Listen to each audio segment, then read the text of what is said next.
n'uyu wa 25 twawugenjeje dutyo.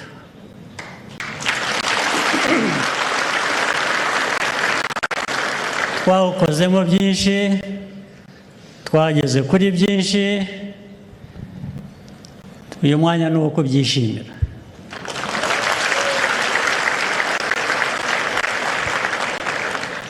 Iyo wishimira ibikorwa nk'ibyo, aho uhera ni ku bantu. Abantu nibo bakora ibintu.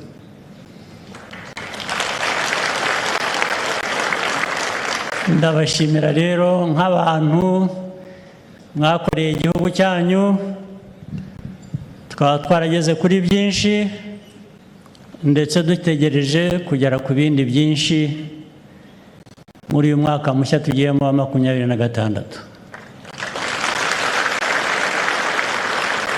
Ubu ni 2026 mvuga.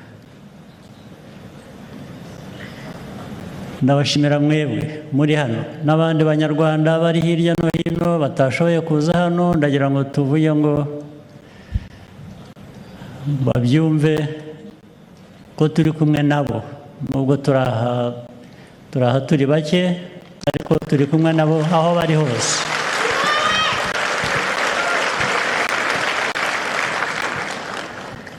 Ibi kandi bishoboka nanone kubera ko dufite umutekano.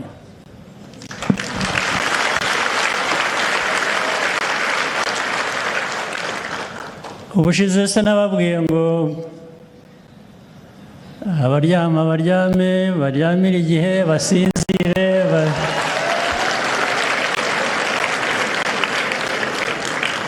Ariko ntabwo navuga kuryama gusa, ni ukuryama igihe cyabyo.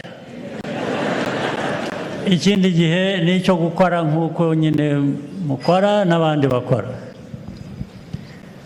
Uwo mutekano ndawushimira aba baturage navuze batari hano, bari mu gihugu hose hirya no hino. Uruhare bawugiramo ni runini cyane.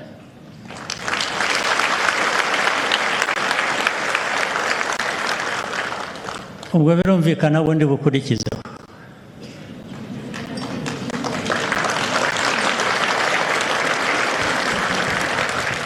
Ni abasore n'inkumi, bagenzi banyu, abavandimwe banyu, basaza banyu, bashiki banyu, barara ijoro n'amanywa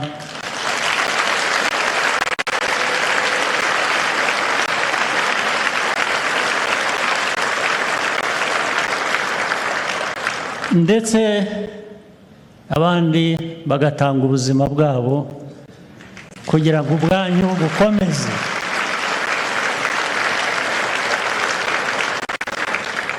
Abantu batanga ubuzima bwabo kugira ngo ubwanyu bukomeze, urumva ko ari igikorwa gikomeye. Nagira ngo mu izina ryanyu n'abandi mbashimire cyane.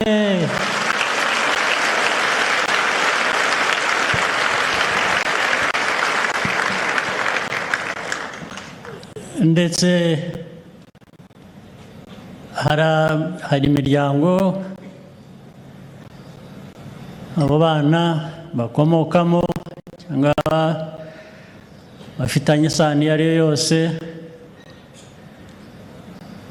batashoboye cyangwa badashoboye, batazashobora kuba bari kumwe kwishimana n'abo babo kubera ko batanze ubuzima bwabo kugira ngo ubwanyu bukomeze bubeho.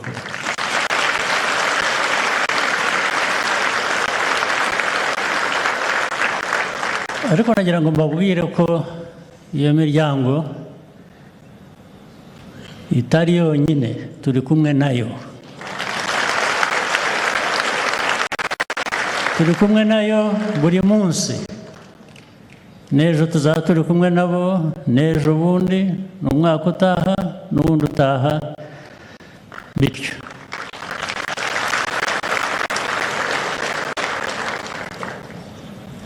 ahasigaye rero mwebwe urubyiruko muri hano cyane cyane, ariko muzi ko muri benshi mu gihugu, ni mwe benshi cyane ugereranyije abaturage b'u Rwanda uko bangana. Kuba dufite 75% bafite imyaka 30 no kumanura hasi, ubwo izo ni imbaraga nyinshi cyane, nyinshi cyane. Izo mbaraga tugomba kuzigiramo umuco,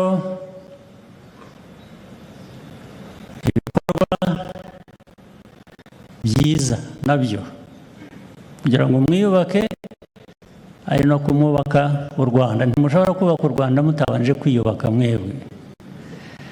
Ibyo rero nibyo mbasaba, nibyo mbifuriza,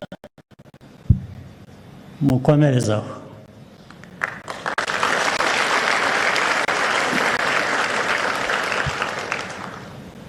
Reka no gutinda, ubundi umunsi cyangwa ijambo rirangiza umwaka tuvuga ku gihugu hose rizajya hanze ejo cyangwa ejo bundi, sinzi.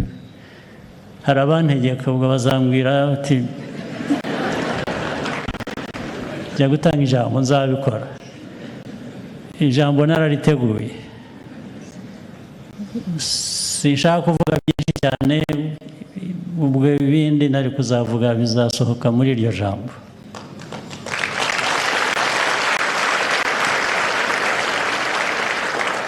Icyo nagira ngo mbifurize muri uyu mwanya, ubundi tumenyereye ko nyine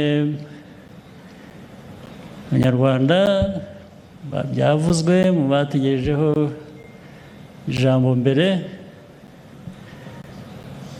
ku bintu byangombwa. Iyo tubikora we mean business. N'iri joro you should mean business.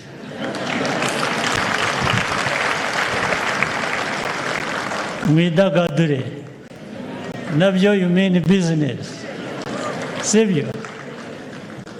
Ariko sinabura ko bagira inama nanone.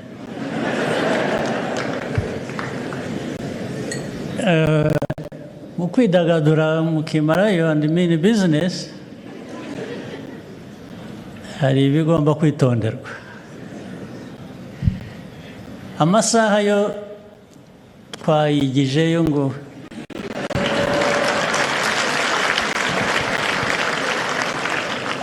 ariko hari icyo tutigizayo. Ubu abapolisi n'abandi babwiwe ko nta muntu bari bukoreho isaha iyo ari yo yose.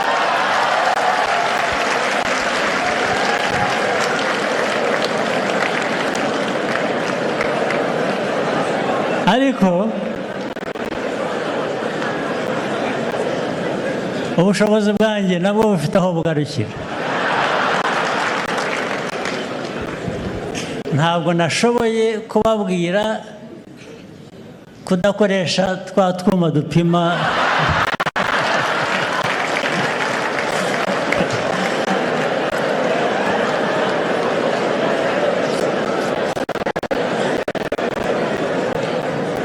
utwo mutwitondere. Maze hasigaye bafite n'utwuma duhambaye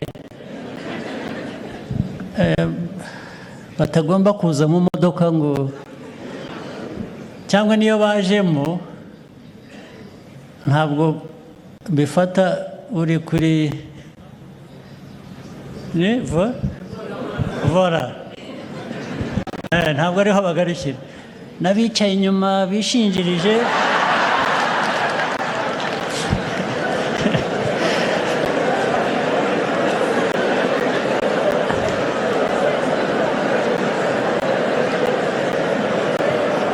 ako kuma karabamenya kakabakangura. reka two kubitindaho ngira ngo ubwo mwabyumvise ibindi byose mwidagadure nimugera ahandi hamwe mucishe make ubwo ni ukubarinda